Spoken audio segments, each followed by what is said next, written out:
Assalamualaikum warahmatullahi wabarakatuh. Salam PPG Indonesia. Perkenalkan, nama saya Kani Suaibah. Saya mahasiswi PPG IKIP Siliwangi kategori 1 angkatan 2 tahun 2022. Saya mengajar bahasa Inggris di SMAN 1 Sukakarya, Bekasi. Izinkan saya untuk membagikan best practice dengan menggunakan metode STAR. Metode STAR yaitu situasi, tantangan, aksi, refleksi hasil, dan dampak. PPL ini dilaksanakan di SMA Negeri 1 Sukakarya, Jalan Raya Muara, Desa Sukamakmur, Kecamatan Sukakarya, Kabupaten Bekasi, pada hari Rabu, tanggal 14 Desember tahun 2022. Adapun tujuan yang ingin dicapai dari PPL ini adalah untuk meningkatkan motivasi dan keterampilan menulis prosedur teks peserta didik. Ada beberapa hal yang melatar belakangi PPL ini. Yang pertama, sikap peserta didik yang cuek dan cenderung mengabaikan tugas-tugas yang diberikan oleh guru. Kedua, ketidakaktifan peserta didik saat belajar. Ketiga, peserta didik bosan dan mengantuk. Keempat, guru belum menerapkan model pembelajaran yang inovatif serta tidak memanfaatkan teknologi dalam mendukung kegiatan belajar mengajar di kelas. Mengapa best practice ini penting untuk dibagikan dan apa peran penulis? Best practice ini menggunakan model pembelajaran project-based learning untuk meningkatkan motivasi dan kemampuan menulis peserta didik pada materi prosedur teks. Selain itu, PJBL adalah model pembelajaran yang inovatif serta dapat meningkatkan kemampuan berpikir kritis pada peserta didik. Berdasarkan alasan tersebut, maka best practice ini penting untuk dibagikan agar seluruh pendidik dapat menggunakan model pembelajaran yang inovatif dan berbasis HOT serta TIPEK dalam kegiatan belajar mengajar di kelas. Adapun peran dan tanggung jawab saya pada penelitian ini adalah sebagai peneliti dan mengidentifikasi permasalahan yang terjadi selama proses belajar mengajar dan mencari solusi. Ada beberapa tantangan dan pihak yang terlibat dalam PPL ini. Adapun tantangannya yaitu, yang pertama, kurang persiapan yang matang. Kedua, keterbatasan perlengkapan atau peralatan yang digunakan. Ketiga, keterbatasan kosakata yang dimiliki oleh peserta didik. Keempat, persiapan psikis peserta didik yang masih kurang. Kelima, motivasi peserta didik masih rendah.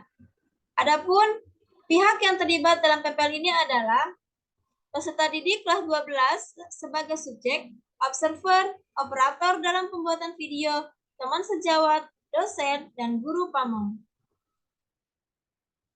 Berikut ini adalah langkah-langkah yang dilakukan untuk menghadapi tantangan tersebut. Yang pertama, menyusun perangkat pembelajaran. Menyusun perangkat pembelajaran ini dimulai dari pembuatan RPP, memilih bahan ajar, memilih LKPD, menyusun LKPD, dan menyusun kisi-kisi instrumen termasuk pretest dan post-test, serta menyusun rubrik penilaian. Yang kedua, menentukan pendekatan saintifik dan model pembelajaran project-based learning atau PJBL. Yang ketiga, mempersiapkan pertanyaan-pertanyaan pemantik. Yang keempat, mempersiapkan perlengkapan mengajar. Yang kelima, mempersiapkan ice breaking. Yang keenam, mempersiapkan pertanyaan refleksi. Yang ketujuh, menentukan jadwal aksi PPL 1 dan konfirmasi kepada rekan-rekan guru, dosen, dan guru pamong. Strategi yang digunakan, yang pertama, melakukan koordinasi dengan kepala sekolah, wakil kepala sekolah bidang kurikulum, wakil kepala sekolah bidang sarana prasarana, dan teman sejawat agar pelaksanaan PPL aksi 1 berjalan dengan lancar. Yang kedua, mengkondisikan dan memberi motivasi kepada peserta didik agar selalu aktif selama proses pembelajaran. Yang ketiga, memilih model pembelajaran yang inovatif berpusat pada peserta didik, sehingga peserta didik menjadi lebih aktif. Keempat, memilih media Canva sebagai media yang digunakan peserta didik dalam membuat teks prosedur. Kemudian proses. Ada beberapa tahap yang dilakukan dalam proses PPL ini. Yang pertama, melakukan orientasi yang terdiri dari pemberian salam, berdoa, mengecek kehadiran peserta didik, mengecek kesiapan psikis dan fisik peserta didik, melakukan ice breaking, menyampaikan tujuan pembelajaran, langkah-langkah, serta penilaian, memberikan pertanyaan pemantik, dan memberikan pretest sebagai penggalian dasar pengetahuan peserta didik. Yang kedua, melakukan kegiatan inti dalam proses belajar mengajar dengan melakukan 6 sintaks PJBL, yaitu memberi stimulus, desain perencanaan produk, menyusun jadwal pembuatan, memonitor keaktifan dan perkembangan proyek, memantau keaktifan peserta selama melaksanakan proyek, dan uji hasil serta evaluasi. Langkah ketiga yaitu penutup. Dalam penutup ini, ada beberapa hal yang harus dilakukan. Yang pertama, kesimpulan. Kedua, post-test. Ketiga, refleksi.